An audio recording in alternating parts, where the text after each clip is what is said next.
So now I'm going to go over the don'ts, and I'm going to go over in great details for you so you really understand them.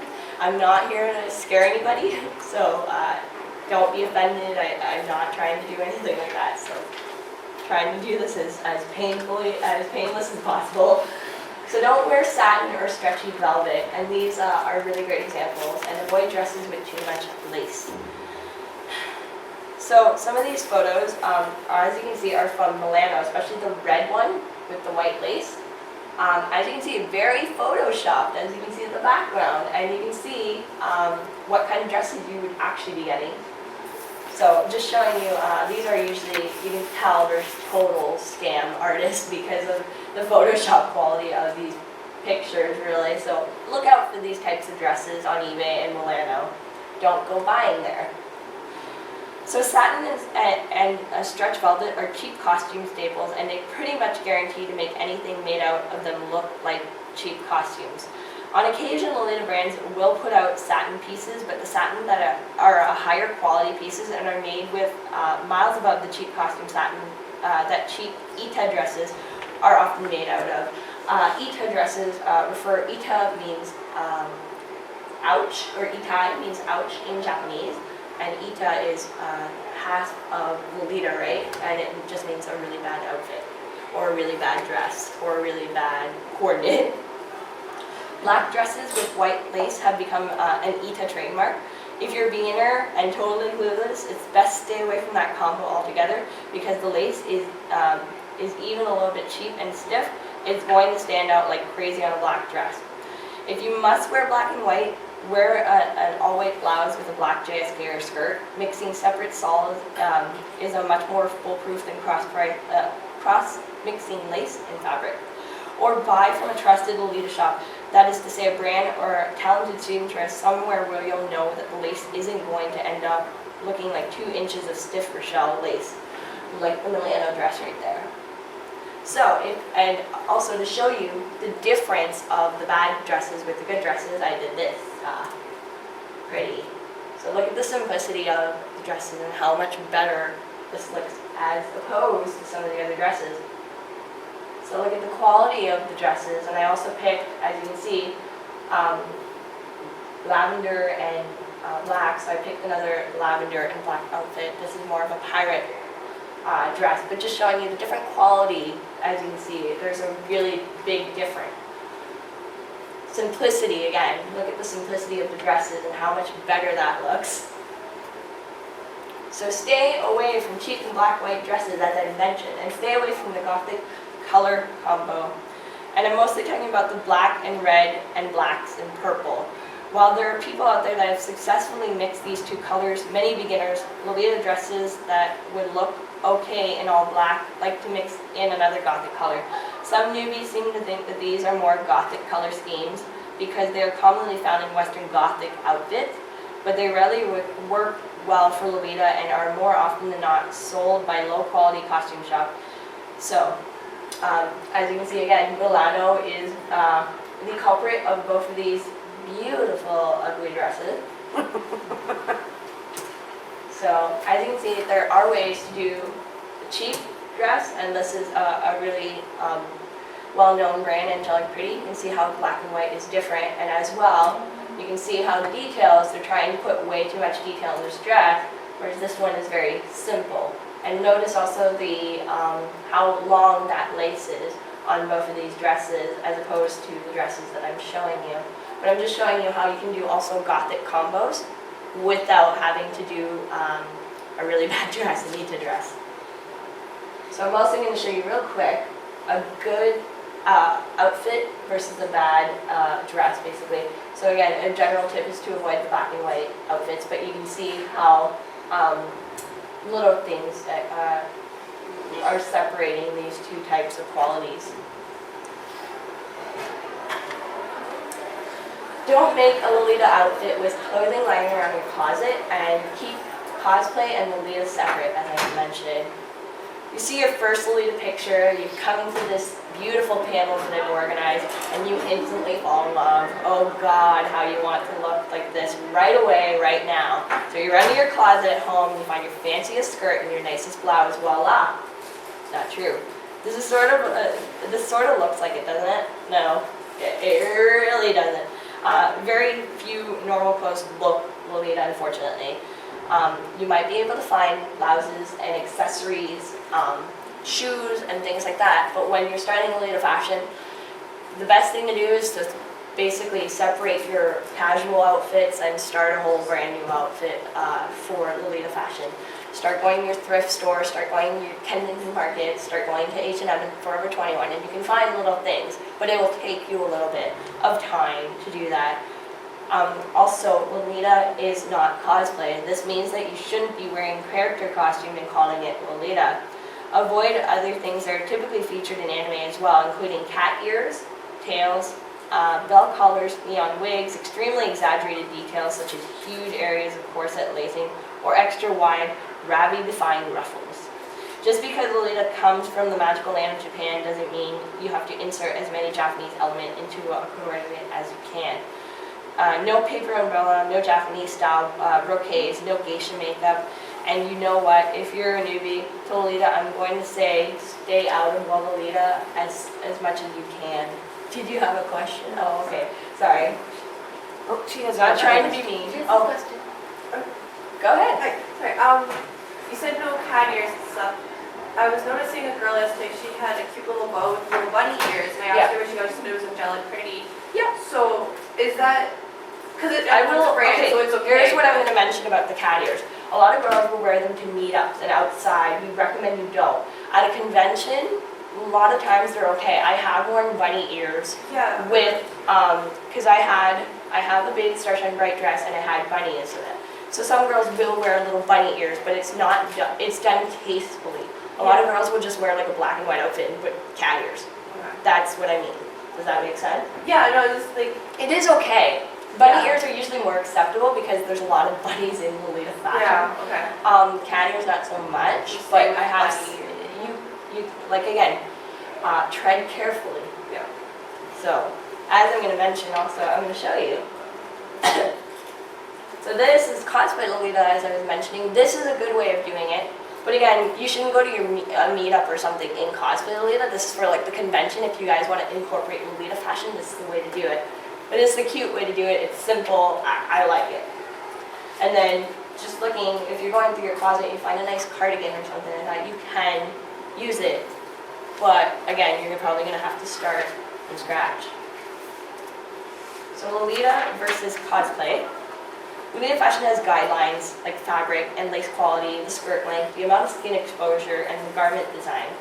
While cosplay can be elaborate and beautiful, the stereotype is the Lolita cosplay outfit is made of cheap fabric with layers and low-quality lace, and often paired with cat ears. It's often hard for newcomers to separate the good outfits from the bad one, so here's a few hints.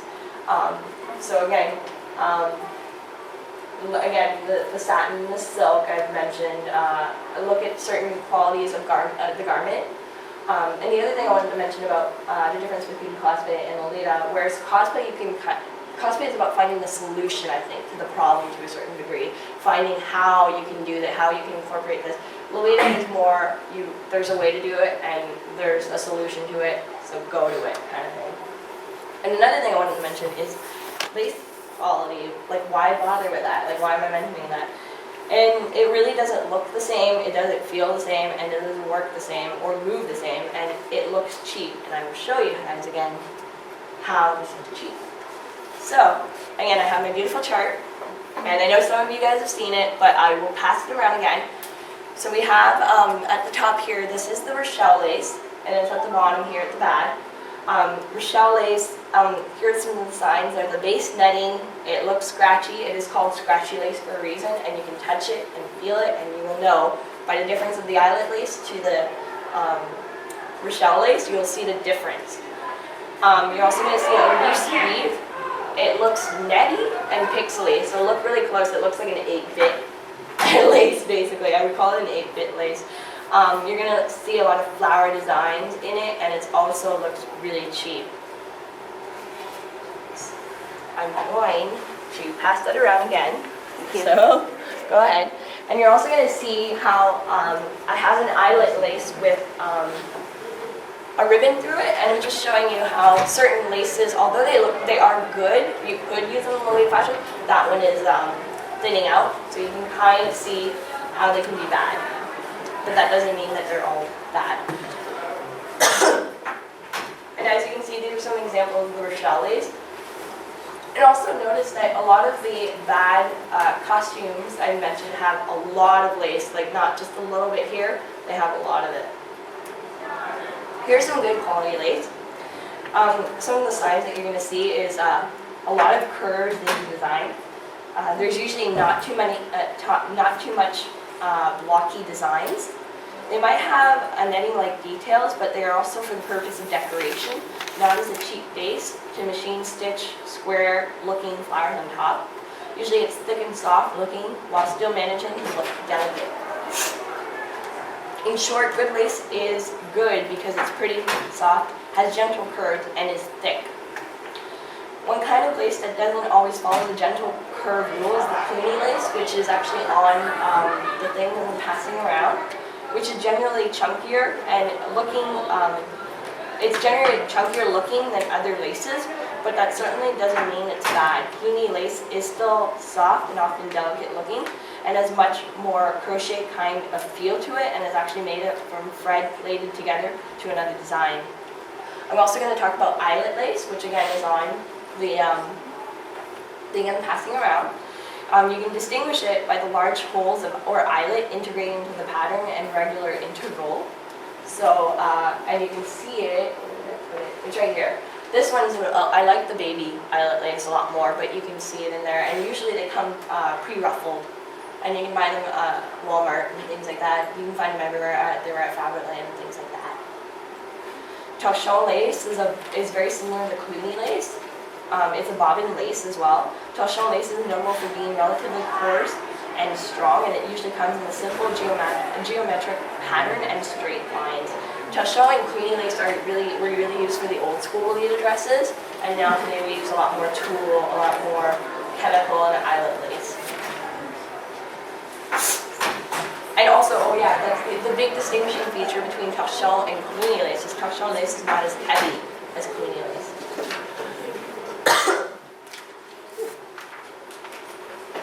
So another tip, skirt should be the proper length and shape, and don't try to be unique, don't try to sexy it up. It's true that there's a variety of slightly different Lolita lengths and silhouette, but the frumpy or the skanky or the tube tops are not included in this look. Most classic Lolita silhouette have a blouse on it, they're form-fitting, the skirt should begin to flare out at the natural waist and should be covering around or close to your knee. Don't try to be unique right off the bat. It's really hard to do it right off the bat, and I'm going to show you a really good example of a simple coordinate. And again, it's better to get the basics down first than to try something and get it wrong right away. Hold on. Don't try to add as many colors and details. Don't try to do anything wacky at first. I'm not trying to express your urge to be unique or to be your own special snowflake self. It's just common sense to start at the bottom and work your way up, right? Avoid certain accessories again. Go easy on the makeup. Skirt should be the proper length and shape, I've already said that, and don't forget the basics. The black and the whites and the neutral colors are a great way to start. So, these are some of the bad dresses, and I thought, you know, this is kind of one of those dresses trying to do too much and trying to be unique. So I'm just showing you a really beautiful coordinate, I think, that I found on Daily Lolita. And again, simple, and she does it right, and I like it. And then, again, try not to be sexy. It's a modest fashion, so just keep to your rules. So here are some examples of the bad outfits. I'm going to just point out certain things again. I know I'm boring you guys a little bit, but we're trying to make sure that you guys get it right.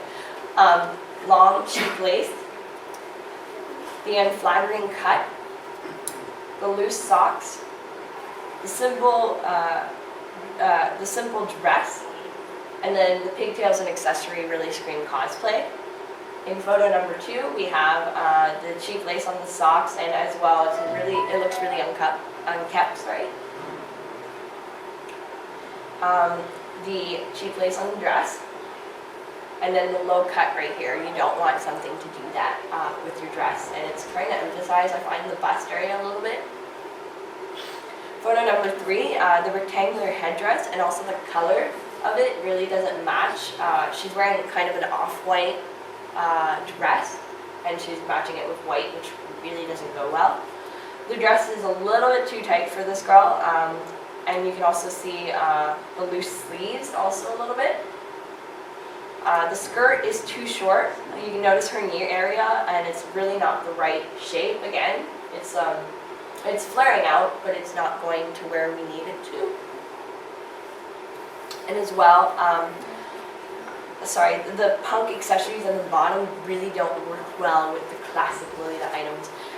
All these photos were found on Hello Lace, so I didn't go out and find these photos myself. They're just, again, to give you guys examples. I'm not here to tear anybody down, I'm just trying to give you examples. So another example is Maybe, oh, sorry. I know like the old headdresses aren't Yeah. really in anymore, but can you still wear those? Oh yeah, They're so really for like sure. that style. Actually, what a lot of girls want, if you want to look out for a headdress, look for something a little bit thinner. Then Yeah, a lot of girls like thinner. I still have a headdress. It's not like somebody's gonna go up to you and be, oh, that's so ugly. Nobody should do that. If you're wearing a headdress from a brand site, it shouldn't be a problem. And also, like I know Baby did this just a little over a year ago. They made like a headdress and then they made like little bunny ears or little bear ears. I have one that's the bear ears, so it's still acceptable. So these are just some of the examples of other bad outfits. Again, homemade outfits. BC actually. Headdresses are very much popular in BC. It depends, again, on the community. Like, I know for our community, not so much. So again, just going over the basics one more time.